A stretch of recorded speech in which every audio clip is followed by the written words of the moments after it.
संत रामपाल जी महाराज का सत्संग। सद्गुरु रामपाल जी भगवान का सत्संग।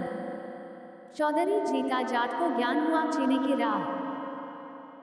गांव खेखड़ा, जिला बागपत, उत्तर प्रदेश में लगभग 275 वर्ष पूर्व एक जीता राम जाट था। 900 बीघा जमीन थी। गांव का नंबरदार था। सबसे धनी तथा पंचायती आदमी था। सत्य का पक्ष लेता था, झूठ को महत्व नहीं देता था। उसी गांव खेखड़ा में एक संत घीसा दास जी उस समय में सत्संग किया करते थे। वे चमार जाति से थे। उस समय छुआछात चरम पर थी। संत घीसा दास जी को परमेश्वर कबीर जी लगभग 7-8 वर्ष की आयु में जंगल में मिले थे। उनको यथार्थ ज्ञान तथा दीक्षा देकर अंतर्ध्यान हो गए थे।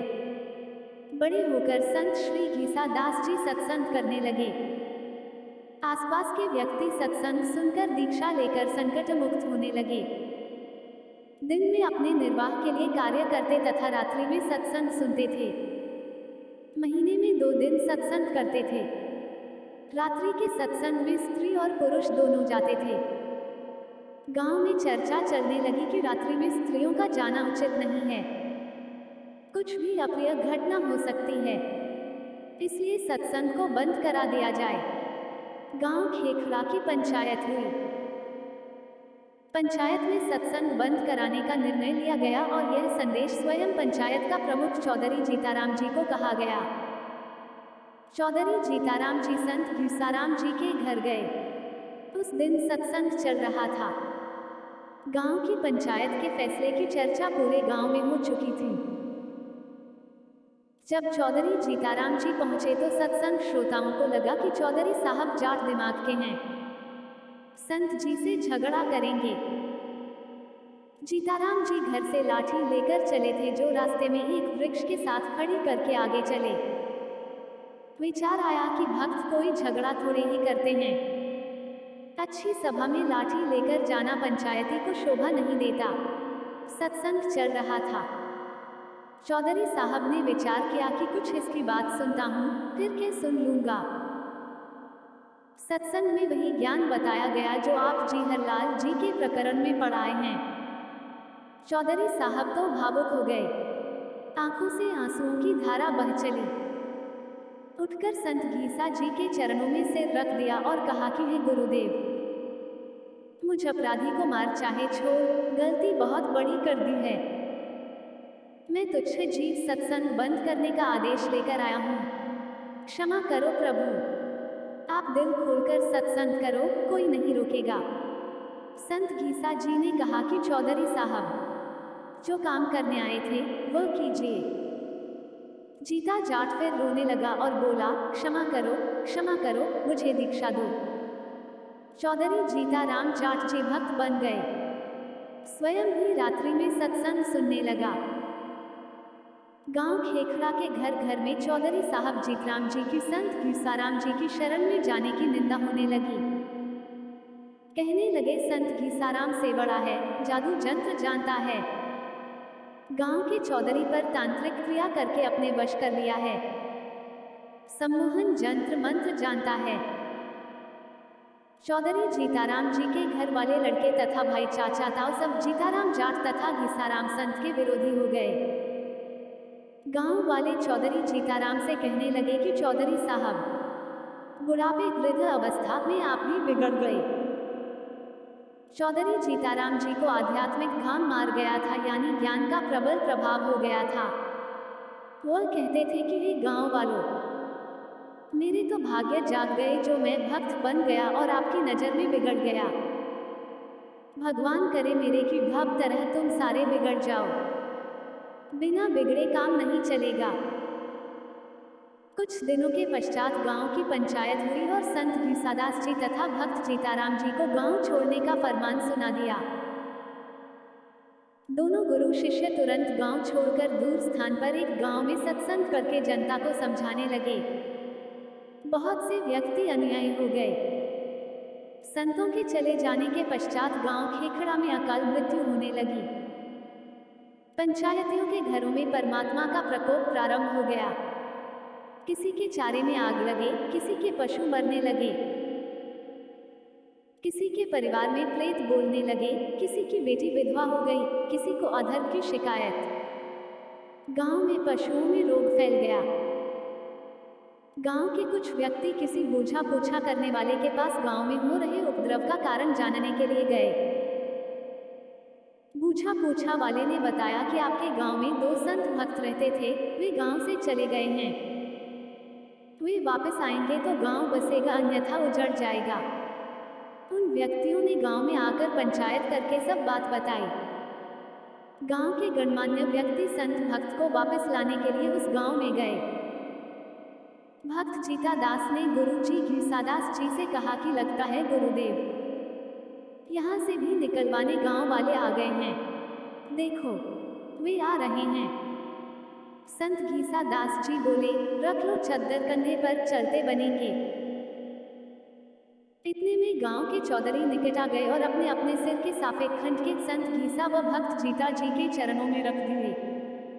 सब लोग बोले, महाराज जी गलती क्षमा करो, आपके आने के पश्चात गांव उजड़ने लग रहा है, बचाया जाए तो बचा लो, नहीं तो हम भी यहीं आपके पास ही रहेंगे।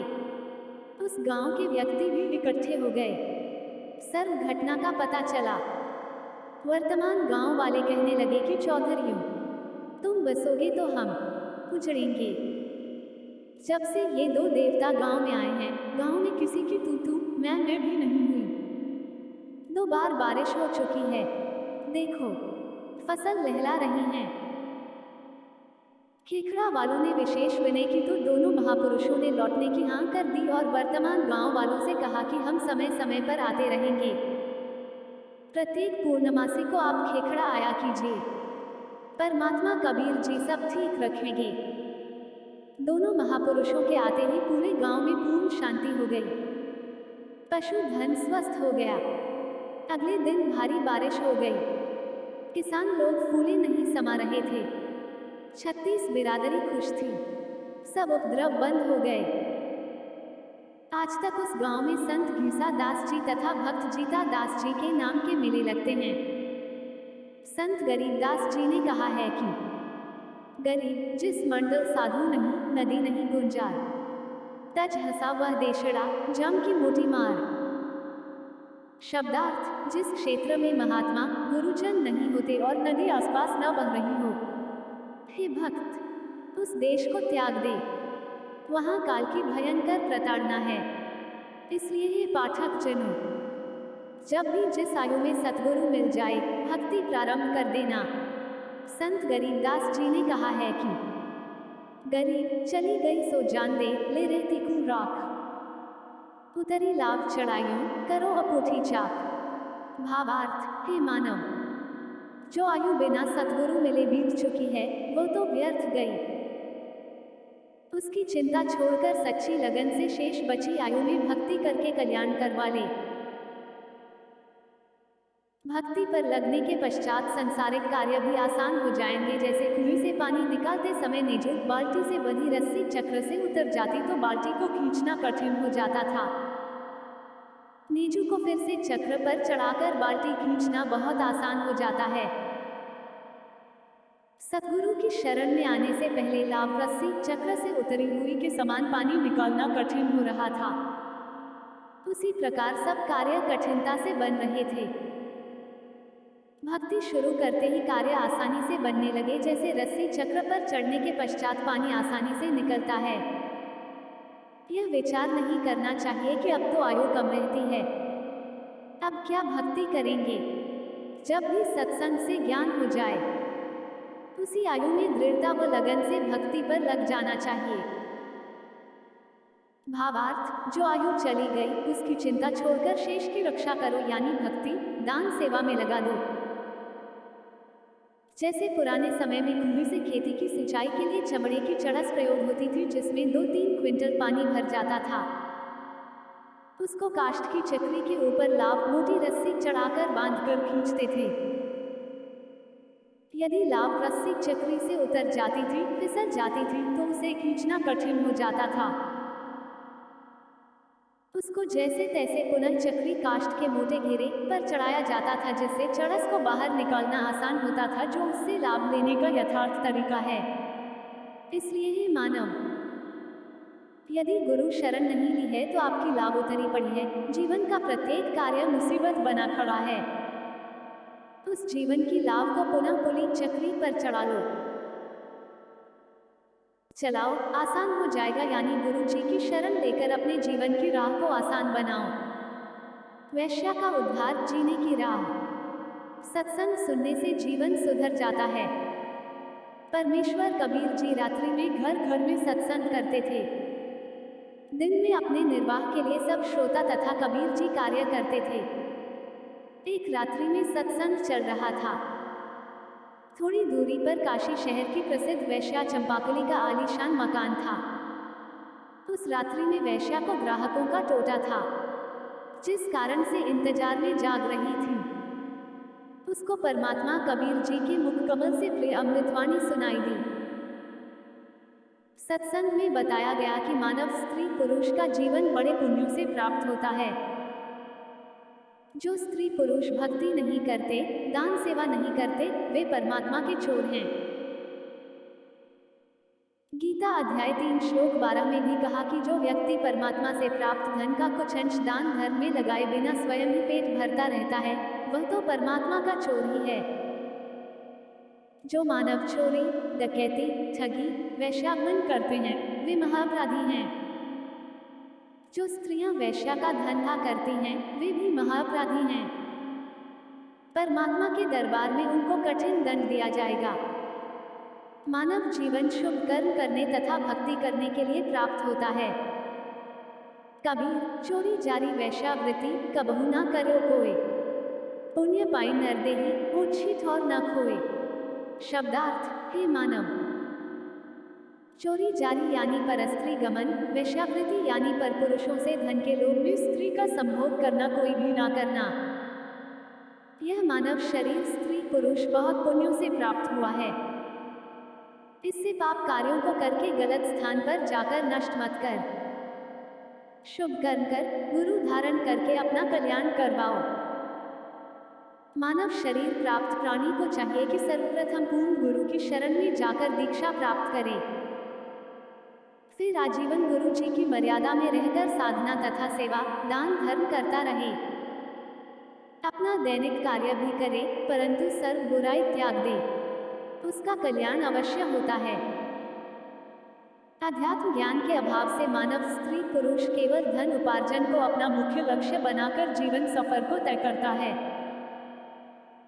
यदि आपके पास अरब खरब तक धन संपत्ति है जो आपने पूरे जीवन में अटपट, छल कपट करके संग्रह की है, अचानक मृत्यु हो जाती है, सारे जीवन का जोड़ा धन तो यही रह गया, साथ तो शरीर भी नहीं गया, साथ गए तो वे पाप जो पूरे जीवन में माया के संग्रह में हुए थे। काया तेरी है नहीं, माया कहाँ से हुए। गुरु चरणों में ध्यान रख, इन दोनों को खोया। कबीर, सब जग निर्धना, धनवंता न कोय। धनवान वह जानिए, जापे राम नाम धन होए। भावार्थ, जिस काया को रोग मुक्त कराने के लिए मानव अपनी संपत्ति को भी बेचकर उपचार कराता है। कहा है कि काया भी आपके साथ नहीं जाएगी, माया की तो बात ही क्या है। पूर्ण गुरु जी से दीक्षा लेकर दिन रात्रि भक्ति कर, गुरु जी के बताए ज्ञान को आधार बनाकर जीवन की राह पर चल। काया तथा माया से मोह हटाकर भक्ति धन संग्रह कर। हे मानव, मानव का पिछला इतिहास देख ले। सर्व सोने की लंका थी, रावण से रणधीर। एक पलक में राज नष्ट हुआ, जम के पड़े जंजीर। गरीब, भक्ति बिना क्या होत है, भ्रम रहा संसार। रति कंचन पाया नहीं, रावण चली बार। भावार्थ, संत गरीबदास जी ने भी इसी बात का समर्थन किया कि भक्ति बिना जीव को कोई लाभ नहीं होता। माया जोड़ने के लिए आजीवन भटकता रहता है। श्रीलंका के राजा रावण के पास अनंत धन, स्वर्ण आदि था, परंतु संसार त्याग कर जाते समय एक ग्राम स्वर्ण भी साथ नहीं ले जा सका। सत्य भक्ति सत्य पुरुष की न करने से यमदूतों के द्वारा बेल हथकड़ी बांधकर ऊपर यमराज के पास ले जाया गया। नरक में डाला गया। इसलिए ही मानव अशुभ कर्मों से डर सत्य भक्ति गुरु धारण करके कर शन का समाधान करते हुए परमेश्वर कबीर जी ने सत्संग में बताया कि आध्यात्मिक ज्ञान के न होने के कारण अच्छे व्यक्तियों से भी पाप हुए हैं। जब उन्होंने सत्संग सुना तो सर्व अपराध त्याग कर भक्ति करके अपना कल्याण कराया है। परमात्मा कबीर जी ने बताया कि मेरे पास साधना के वे यथार्थ मंत्र हैं जो सर्व पापों को नष्ट कर देते हैं, पुण्य बच जाते हैं। जैसे वर्तमान में वैज्ञानिकों ने ऐसी औषधि खोजी है जो खेती में डालने से घास व खरपतवार को नष्ट कर देती है, फसल सुरक्षित रहती है। ये मंत्र मैं अपने लोक से लेकर आया हूँ। सोहर शब्द हम जग में लाए, सार शब्द हम गुप्त छिपाए। ऋग्वेद मंडल 9 सूक्त 95 मंत्र 2 में भी प्रमाण है कि परमात्मा प्रत्यक्ष प्रकट होकर अपनी अमृतवाणी द्वारा मुक्ति के सत्य मार्ग की प्रेरणा करता है। वो परमात्मा सब देवों का देव यानी सर्व का मालिक भक्ति के गुप्त नामों का आविष्कार करता है। यदि कोई महापापी भी है, सत्य साधना करने लग जाता है और भविष्य में कोई पाप नहीं करता है तो उसके सर्व पाप समाप्त हो जाते हैं, भक्ति करके अपना कल्याण करा सकता है। उपरोक्त अमृत वचन सुनकर वह बहन वैश्या जैसे गहरी नींद से जागी हो कांपने लग गई। घर में ताला लगाकर सत्संग स्थल पर गई, पीछे ही महिलाओं की ओर बैठ गई। सत्संग समाप्त होने के पश्चात आवाज लगी कि जो दीक्षा लेना चाहता है वह आगे गुरुदेव जी के पास आ जाए। कुछ स्त्री तथा पुरुष उठकर आगे आए। वह वैश्या भी आई और गुरुदेव जी को अपना परिचय दिया और बताया कि मैंने तो 40 वर्ष की आयु में प्रथम बार ये उपकारी वचन सुनने को मिले हैं। हे परमात्मा, क्या मेरे जैसी पापिन का भी कल्याण संभव है? वैसे तो आप जी ने सर्व समाधान सत्संग में बता दिया, परंतु जब अपने घृणित जीवन की ओर झांकती हूँ तो ग्लानि होती है तथा विश्वास नहीं हो रहा कि मेरे जैसे अपराधी को क्षमा कर दिया जाएगा। परमेश्वर कबीर जी ने कहा कि कबीर, जब ही सत्यनाम हृदय धरा भयो पाप को नाश। जैसे छिनंगी अग्नि की पड़ा पुराने घास। भावार्थ, जैसे करोड़ टन सूखे घास का ढेर लगा हो, यदि उसमें एक तीली माचिस की जलाकर डाल दी जाए तो उस घास को राख बना देती है। फिर हवा चलेगी जो उस राख को भी उड़ाकर ले जाएगी। काम तमाम हुआ। इसी प्रकार करोड़ों जन्मों के भी पाप क्यों न हो, मेरे सच्चे मंत्र का जाप उसे जलाकर राख कर देगा। भविष्य में कोई गलती न करना, कल्याण हो जाएगा।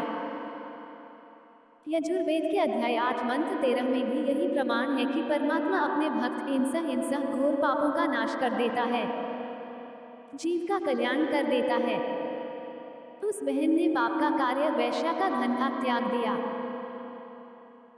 परमात्मा कबीर जी से दीक्षा लेकर मर्यादा का पालन करते हुए आजीवन साधना करके चंपाकली ने मोक्ष प्राप्त किया।